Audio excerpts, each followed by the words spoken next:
Sources state that the city of Constantinople had been besieged from 22 to 34 times in its history. The Muslims themselves had besieged the great city 4 times. The first during the reign of Uthman radiallahu anh, the second during the Umayyad era, and a further 2 times under the Ottoman Empire. It wasn't until 1453, however, under the rule of a young 21-year-old sultan, that Constantinople was finally conquered. And who was this great conqueror? His name is recorded in the Western books of history as Mehmed II, but the Muslims know him as Muhammad al-Fatih, or Muhammad the Conqueror.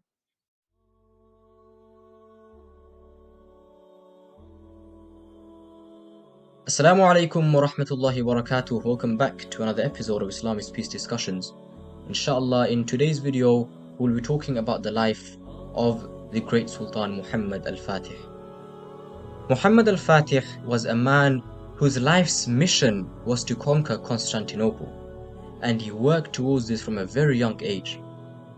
Right in his infancy, only at the age of 4, his mother would take him to the edge of Ottoman lands and point towards Constantinople, and she would tell him that that city was Constantinople and that he would one day conquer that city. He was a historian, could speak 7 languages, and some sources also claim that he had memorized the entire Quran.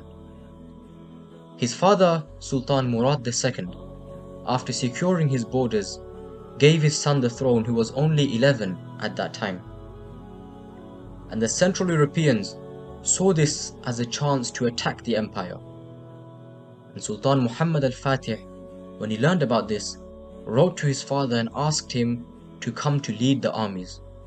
But his father refused, claiming that it was the duty of the Sultan to defend the lands.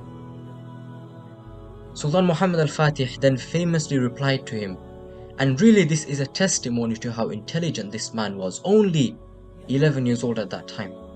And he said, if you are the Sultan, then come and defend your lands. And if I am the Sultan, then your Sultan is ordering you to come and defend your lands. So Murad II then returned and defeated the coalition army at the Battle of Preveza. Finally, in 1451, he became the Sultan again and began making preparations for the siege. He made treaties with his neighbors to secure his borders, increased the taxes to fund the campaign, and most famously built what is known as the Bosphorus throat cutter. This was a fortress on the Bosphorus Strait that blocked off all sea routes to Constantinople, and now the city was blockaded.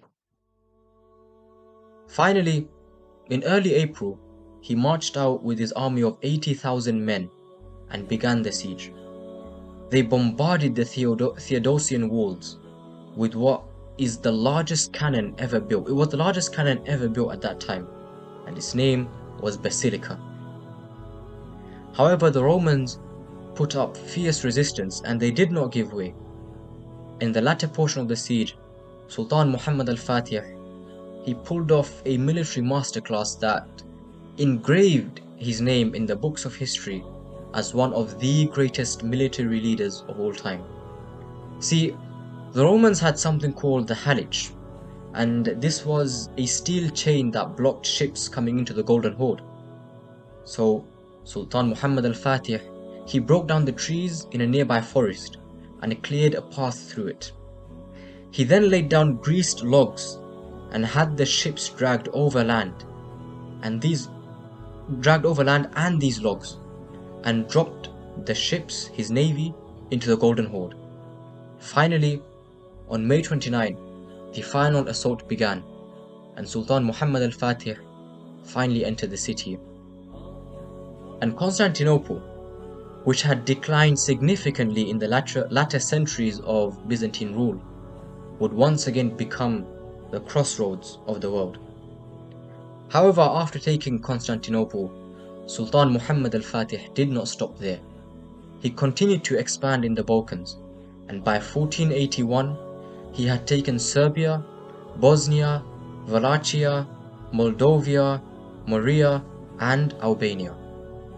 He also won the First Venetian War and also defeated the Akaloniu and Karamanids and unified Anatolia under the Ottoman Empire. He even attempted to conquer Rome and had managed to take Otranto, but his death had stopped him from pushing on further. Sultan Muhammad al-Fatih truly was one of the greatest Muslim rulers in our history, and arguably the greatest Ottoman Sultan. A man whose legitimacy was unquestioned and his bravery was without equal. And really, it is through his efforts and the efforts of his children and grandchildren that Islam had spread to the depths of the Western world. And so we ask Allah subhanahu wa ta'ala to have mercy on Sultan Muhammad al-Fatih.